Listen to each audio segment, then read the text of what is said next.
Hello,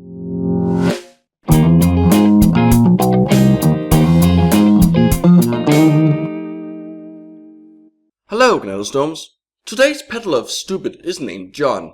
He's yet another one of those things you wouldn't think existed in the 21st century, but somehow still does. A germ theory denialist. How the hell do we end up denying one of the best supported theories in biology, you ask? Hello everyone, Dr. John Bartimus here of Accelerate Chiropractic. Simple. You become a chiropractor, of course. The great gateway drug of medical woo. No, seriously, just look at his website. Functional medicine, gluten woo, leaky gut syndrome, and of course anti-vax stuff. It's like he stole my topic list. Also, he uses natural news as a source. But enough poisoning the well. So, how's it cracking, Mr. Bartimus? To talk about this week's topic for Accelerate Thinking, which is looking at the germ theory, and is it a valid way to live our lives? No, because you can't live your life according to something that doesn't tell you how to live. Scientific theories aren't ways of life. They're models of the natural world with explanatory and predictive capabilities. At best, they can be used to inform your decisions. Now, the germ theory states that the cause of sickness and disease are germs. If you want to get nitpicky, it technically states that some diseases are caused by the presence and actions of microorganisms and that specific germs cause specific diseases. But, you're close enough. And if this is true, which it is, all the evidence unanimously support it. It has a phenomenal track record for treating, predicting and preventing epidemics. It's the basis for vaccines and antibiotics, two of the most important advances in medical history. And if you drink a beaker of Helicobacter pylori, you're going to get stomach ulcers. The germ theory of disease is as close to being true as a theory can get.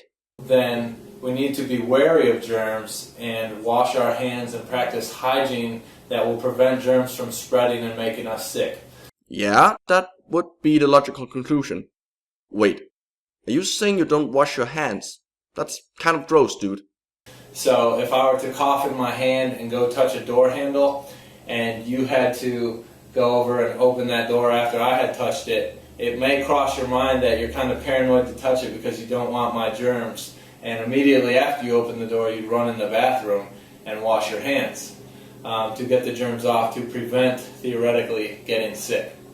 Seeing as you apparently don't wash yours, I would probably wash my hands whether you coughed in them or not. Or at least I would, if I had hands. Also, I like the way you paint people who think it's kind of gross to touch a stranger's mouth juices as being paranoid and OCD-like. It's very charming.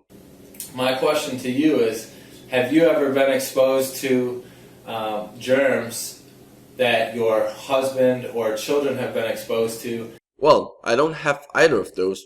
But then again, I'm not part of your intended audience of concerned mothers. And you got sick, but they didn't?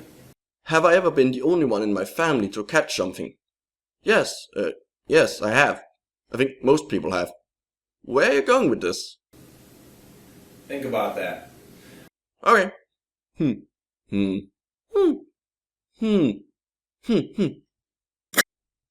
Why did you get sick and they didn't?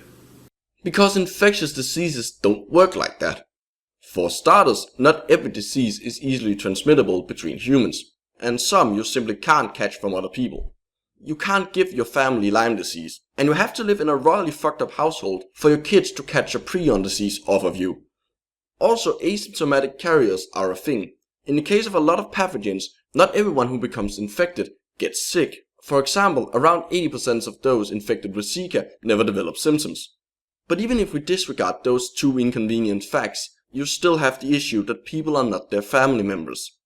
They're different organisms, with different genetics, ages, sexes, immune systems, medical histories, and a buttload of other things. Individual biological differences affect an organism's susceptibility to pathogens. Or to put it another way, every patient is a unique individual with their own unique biochemistry and physiology. You know, like it says right here under the head of philosophy in the About section of your own website, in bold fucking letters. Yeah, that applies to infectious diseases too. You're either too dumb to realize that you're exposing your own Strawman for what it is, or too dumb to understand the implications of what you claim to be your philosophy. Take your pick. If the germ theory is true, all of you should have got sick because you were all exposed to the same germs. If you ignore that the theory doesn't claim that that should happen, but in fact explains why it doesn't, and instead use a poorly constructed straw man, then yes, all of us should have gotten sick. Think about that. Again? But I just did. Okay. No, you're still wrong. That's almost like the germ theory is almost is treating germs the same way that the genetics theory treats genetics. Never mind that there isn't a genetic theory of diseases, since genetic diseases can be understood and explained within genetics in general. Then yes, both germs and genetics are treated as potential causes of disease. The key word here being potential. But in reality, if the genetics theory was true, everyone with the breast cancer gene would get breast cancer. No, they shouldn't. Since you mentioned the breast cancer gene, I'm gonna hazard a guess that you're talking about BRCA mutations, as they're often called as such in the media. Inaccurately, I might add. In reality, everyone has not one, but two breast cancer genes. Breast cancer 1 and breast cancer 2, or BRCA1 and 2 for short. Despite their names, both genes encode for proteins involved in, among other things, repairing DNA, and so actually work to prevent cancer. Yeah, I know, kind of confusing. What people with the breast cancer gene really have are mutations in one or both of these genes, collectively known as BRCA mutations. Specifically, they carry BRCA mutations, which reduce or completely disable the normal DNA repairing function. This makes it a lot easier for mutations to build up, resulting in an increased risk of developing especially breast and ovarian cancer. Increased risk, as in more often than otherwise, not as in always, no matter what, like you would have your audience believe.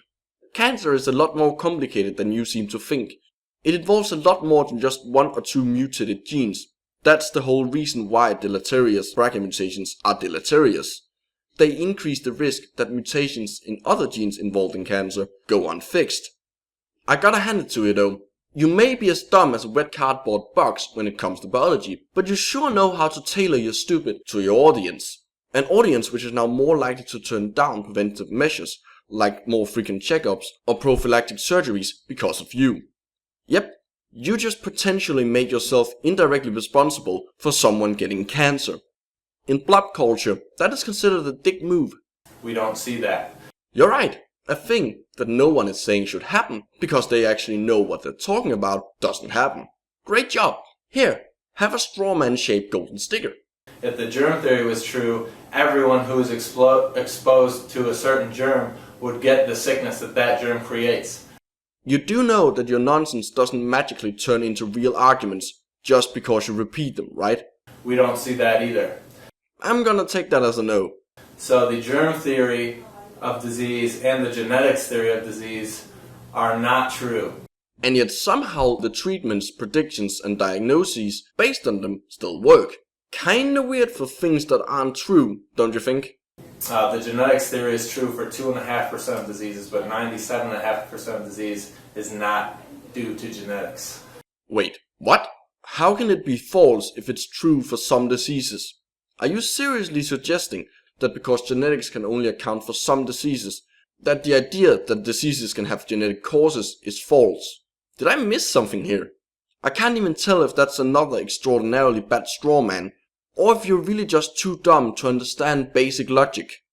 As for the numbers, they sound a lot like bullshit, and without knowing how or when they were calculated, they're pretty much meaningless.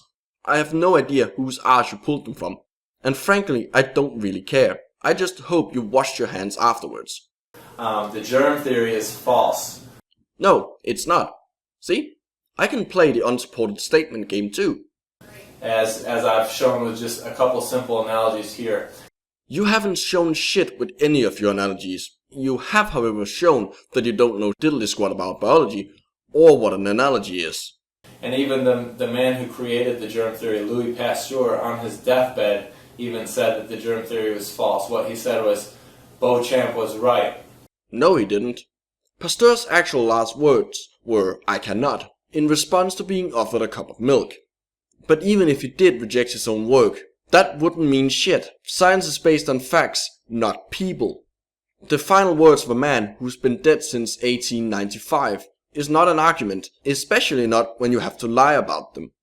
Even if this made-up quote did make Pasteur's work useless, which again, it doesn't, he wasn't alone. The development and popularization of what would later become the modern germ theory was a group effort. Among the other notable figures who worked on it is Nobel Prize-winning German physician Robert Koch, who, having been the first to conclusively show that a disease, anthrax, is caused by a specific organism, laid out the groundwork for establishing such relationships with his 4 postulates. Did he denounce his own work on his deathbed too? Or are you going to make up something else to justify ignoring it? Pasteur didn't even technically create the germ theory. That would be 16th century physician Girolamo Fracastoro. What Pasteur and other scientists of the late 1800s did was formulating a proper theory and providing evidence for it through formal experiments. When Pasteur gets the credit, it's because he was the first to put the emerging evidence together into a scientific framework and get the germ theory of disease ball rolling. What about you? What exactly have you done lately, other than mindlessly repeating made-up shit about a dead Frenchman and rejecting his and others' work because you don't understand or like it? Beauchamp was Antoine Beauchamp, his contemporary and his competitor, who at the same time that Pasteur was promoting the germ theory, Beauchamp was promoting the terrain theory. Competitor?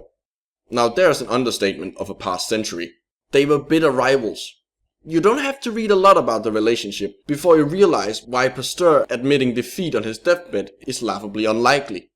But yes, Beauchamp did promote the terrain theory, specifically his own brand of it, called the microsimian theory, which was not only an alternative to germ theory, but also to cell theory.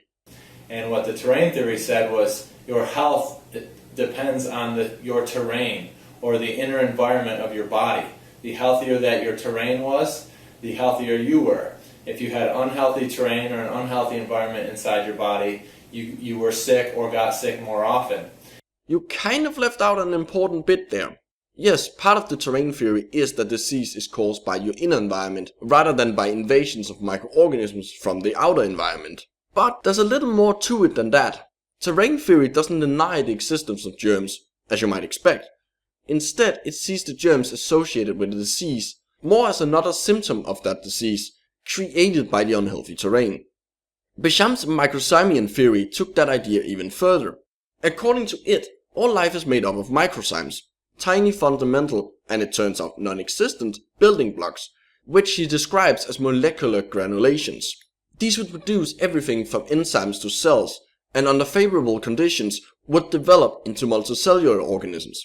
Beauchamp thought that disease was created when an unhealthy terrain caused the microzymes making up multicellular organisms to decompose and form into germs. This is of course complete nonsense, easily disproven with modern technology, but at the time these weren't completely unreasonable ideas, they just turned out to be wrong.